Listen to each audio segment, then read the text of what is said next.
2022 के assembly election की तैयारियों में मसरूफ हो चुकी है बीएसपी। यूपी में 2022 में असेंबली इंतखाबात होने हैं, जिसके लिए बीएसपी ने तैयारियां शुरू कर दी हैं। 10 डिवीजन के अहदेदारान के साथ बीएसपी सदर मायावती ने मीटिंग की। बीएसपी मूवमेंट के तय ईमानदारी से काम करने का बीएसपी का अहद बताया सदर मायावती ने। डॉक्टर भीमराव अंबेडकर और काशीराम के मिशन को आगे बढ़ाएंगे। उन्होंने इस दौरान कहा कि कांग्रेस के गलत कारनामों की वजह से बीजेपी इख्तिदार में आई है।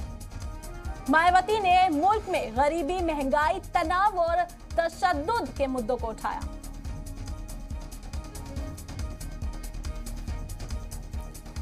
नाज़रीन, इस बारे में हमसे तफसीली बातचीत करने के लिए हमारे नुमाइंदा अहमर हुसैन हमारे साथ जुड़ गए हैं। जी अहमर, आपसे जानना चाहूंगी किस तरह की सियासी सरगर्मियां इस वक्त? बिल्कुल इरम, देखिए हम आपको बता दें कि 2022 विधानसभा चुनाव को लेकर बहुजन समाज पार्टी की जो मुखिया हैं मायावती, वो भी अब 22 की जो सियासत की पिच है उस पर अब खेलने के लिए उतर आई हैं, क्योंकि तमाम पार्टियां जो उत्तर प्रदेश में उन्होंने तैयारियां शुरू कर दी हैं 22 के इलेक्शन को लेकर। इसी के तहत अब जो मायावती की पार्टी है बहुजन समाजवादी पार्टी, अब उसकी भी तैयारियां जोरों शोर पर चल रही हैं। अब इससे पहले आपको मालूम भी होगा कि जिस तरीके से मायावती ब्राह्मण सम्मेलन कर रही हैं, जिसकी जो कमान है वो सतीश मिश्रा के हाथ में दे रखी गई है।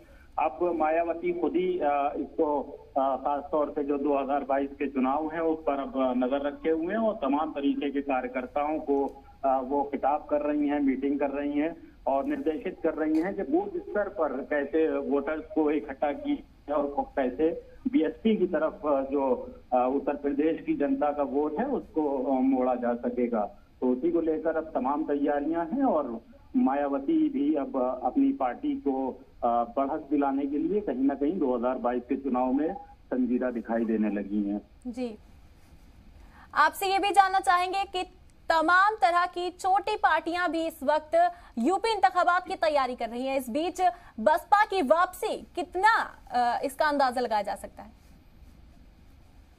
बिल्कुल इरम, देखिए आपने सही कहा कि जो सियासत के जो जानकार हैं वो यही कहते हैं कि जो 4.5 साल लगातार जिस खामोशी के साथ बहुजन समाज पार्टी बैठी रही और जो जनता के जो मुद्दे थे उसमें महज ट्वीट के सहारे पार्टी अपना प्रदर्शन करती रही और तमाम जो प्रदर्शन थे उनसे थोड़ी दूरी जरूर अख्तियार रखी। लेकिन अब जब से 22 का चुनाव काफी नजदीक आ गया है तो कहीं ना कहीं बहुजन समाज पार्टी भी इस दौड़ में अब शामिल हो गई है और समाजवादी पार्टी की तर्ज पर चाहे वो कांग्रेस की पार्टी की तर्ज पर तेजी के साथ दौड़ रही है। और जो छोटी जो पार्टियां हैं उनके साथ भी कहीं ना कहीं, जिस तरीके से समाजवादी पार्टी ने कहा कि अगर जरूरत पड़ी तो वो छोटी पार्टियों का साथ लेंगे, इसी तरह कांग्रेस का भी कुछ मिलता जुलता हाल है। और जो बहुजन समाज पार्टी है जिसकी मुखिया खुद मायावती हैं, तो कहीं ना कहीं छोटी पार्टियों पर भी